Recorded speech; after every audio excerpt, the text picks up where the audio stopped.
Basically corporate world में ऐसा हो रहा है कि सेडेंट्री लाइफस्टाइल बहुत ज़्यादा है, मतलब बैठा रहना दिन भर यही काम है। तो हमने सुबह 1 आध घंटा एक्सरसाइज कर लिया और फिर दिन भर हम बैठे रहे, तो ये तो ऐसी बात हो गई कि मुझे टाइम सुबह है इसलिए मैंने पूरा दिन का खाना सुबह ही खा लिया और फिर मैं दिन भर कुछ नहीं खाऊंगा, ऐसा तो नहीं होता है। तो एक exercise is very much lacking कि प्रॉपर एक्सरसाइज नहीं होता है, तो वो एक बड़ा कारण है। और दिन भर बैठे रहना, डेस्क पे बैठे रहना या फिर लैपटॉप लेके बैठे रहना, ये बहुत बड़ी चीज़ है। तो एक बैलेंस होना चाहिए, मतलब हम लोगों को कम से कम 1-2 घंटे में 1-2 घंटे के उठ के थोड़ा तो वॉक करना चाहिए, थोड़ा स्ट्रेच करना चाहिए खुद को, एंड देन वापस आपको करना चाहिए, ये तो होना चाहिए। उसके साथ साथ ये है कि आपका खाने पीने का जो है उसको बैलेंस करने वाली होनी चाहिए। मतलब आप अगर दिन भर बैठते हो तो फिर आपको ये देखना चाहिए कि कौन से फूड में कितना कैलोरी है, फिर कितना फैट है, वो आपके लिए ज़रूरी है या नहीं है। इसलिए हम लोग देख रहे हैं कि काफ़ी सारे लोगों को इन दौरान फैटी लीवर हो रहा है। तो लीवर के ऊपर फैट जब जम जाता है तो लीवर अपने क्षमता से काम नहीं कर पाता है, तो उसका परिणाम वापस ये हो जाता है कि फिर पचन ठीक नहीं होता है।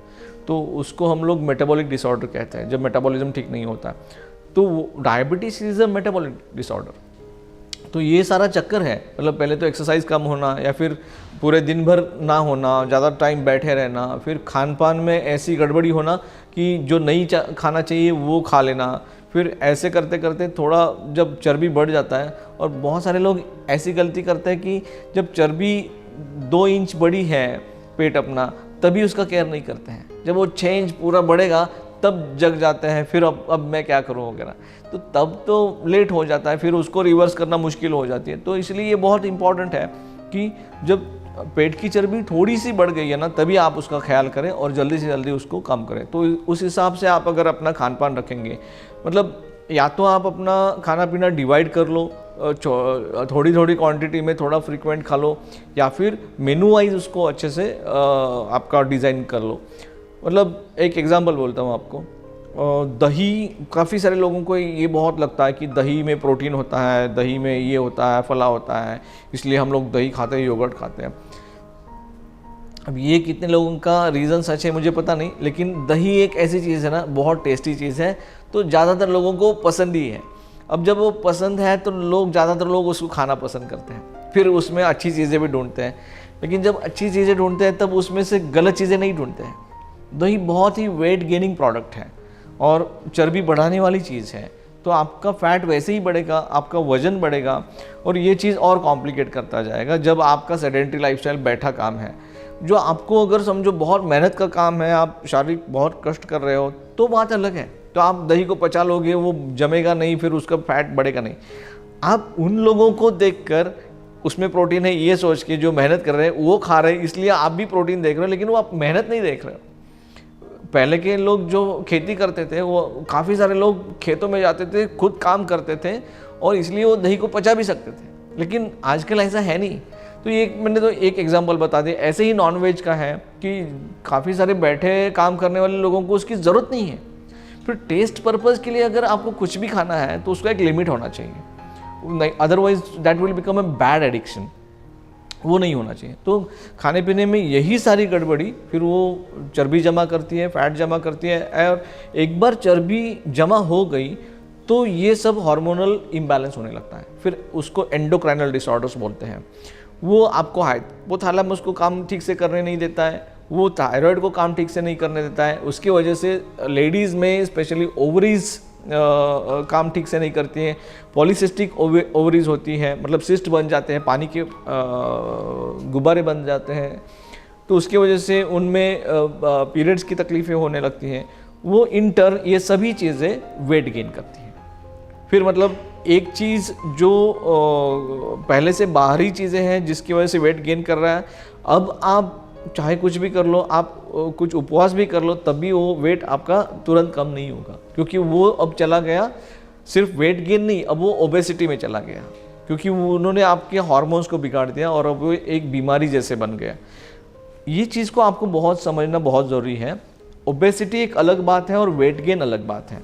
वेट गेन को आपको फटक से आप कम कर सकते हैं, लेकिन ओबेसिटी एक डिसीज़ बन जाता है जो एंडोक्राइनल है। इसीलिए बहुत वक्त रहते समय इसकी अगर हम लोग केयर करें तो ये सब ठीक हो जाता है। इसके लिए आपका डाइट ठीक से हो, एक्सरसाइज ठीक से हो, आपका हर साल बराबर पंचकर्म होता रहे, शरीर शुद्धि होती रहे, ये सारी चीज़ें करना पड़ता है एक बार वो डिसीज़ के ऊपर कन्वर्ट हो जाए तो। ये तो मतलब मैंने कहा कि इम्पॉर्टेंट रीजंस है कि खाना पीना या फिर आपका लाइफस्टाइल है। इसके अलावा एक इम्पॉर्टेंट चीज़ है वो है स्ट्रेस। मैंने पिछली बार एक अपने इसमें बताया है कि स्ट्रेस को मैनेज कैसे किया जाए। उसमें 3 चीज़ें होती हैं, एक्सरसाइज, मेडिटेशन और टाइम मैनेजमेंट। उतना कर लेंगे तो आप स्ट्रेस को भी मैनेज कर सकते हैं। मतलब इन सारी चीज़ों को अगर आप ठीक से कर लें तो डायबिटीज़, ओबेसिटी या फिर पीसीओडी जैसे जो हार्मोनल इम्बैलेंस होके होने वाली जो बीमारियां हैं वो हम बहुत हद तक उसको टाल सकते हैं और क्योर भी कर सकते हैं।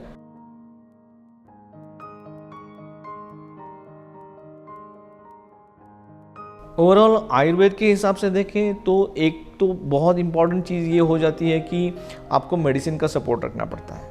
अब आपको पता है कि डायबिटीज़, ओबेसिटी जैसी चीज़ों को आपको लॉन्ग टर्म ट्रीट करना पड़ता है। तब मैं ये कहूँगा कि जब आपको कोई भी चीज़ लॉन्ग टर्म ट्रीट करनी है तो आप हमेशा सेफ़ मेडिसिन या सेफ़ ऑप्शन चूज़ करें। फिर आयुर्वेद के मेडिसिन के बारे में जब वो सही तरीके से यूज़ की गई है, सही व्यक्ति से आपने लिया हुआ है, क्वालिफाइड डॉक्टर से आपने लिया हुआ है, उसने आपको पूरी तरह से स्क्रीन करके जब एक अच्छा आपका डायग्नोसिस करने के बाद जब ट्रीटमेंट होती है तब उसका साइड इफ़ेक्ट होने की कोई संभावना नहीं रहती है। लेकिन इस गलतफहमी में मत रहिए कि कोई भी दवा आयुर्वेदिक है जिसको उठाया और मैंने खा लिया तो मुझे कोई साइड इफ़ेक्ट नहीं होगा। वो दवाइयाँ हैं, दवाइयों का अगर साइड इफ़ेक्ट नहीं होगा वो बात अलग है, लेकिन एडवर्स इफ़ेक्ट ज़रूर होगा। मतलब गलत तरीके से गलत दवाई अगर किसी को दे दी गई तो उसका तो एडवर्स इफेक्ट होने से नहीं रहेगा, वो होगा ही होगा। इसलिए इस गलतफहमी में किसी को नहीं रहना चाहिए। लेकिन हार्मोनल इम्बैलेंस को ट्रीट करने के लिए दवाइयों का बहुत बड़ा रोल होता है, पंचकर्म का रोल होता है और आपके ओवरऑल लाइफस्टाइल और डाइट का रोल होता है। बिना दवाई हार्मोनल इम्बैलेंस ट्रीट होना इतना आसान नहीं है।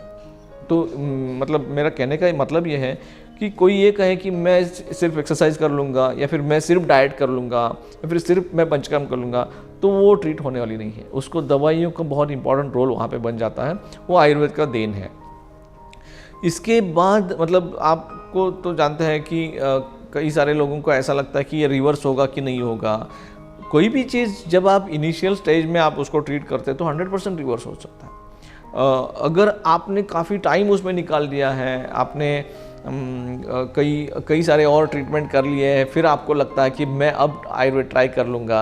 अगर आपको ये लगता है कि सब करने के बाद आयुर्वेद फ़ायदा कर सकता है तो शुरू में भी कर सकता है। तो मेरा उल्टा आपको सुझाव ये रहेगा कि आप शुरू में आयुर्वेद करके देख लीजिए। अगर उससे आपको ट्रीट नहीं होता है तो कहाँ कौन भागे जा रहा है। बाकी ट्रीटमेंट तो आपके लिए ऑलरेडी अवेलेबल है, आप कभी भी कर सकते हैं। तो Ayurveda first line of treatment अगर हम लोग कर लें तो बहुत सारे लोगों को फिर साइड इफ़ेक्ट भी नहीं होगा, कई सारे लोगों को केमिकल की दवाई भी नहीं खानी पड़ेगी और बहुत सिंप्लीफाई तरीके से नेचुरल वे से हम लोग इन सब चीज़ों को ट्रीट कर सकते हैं। धन्यवाद।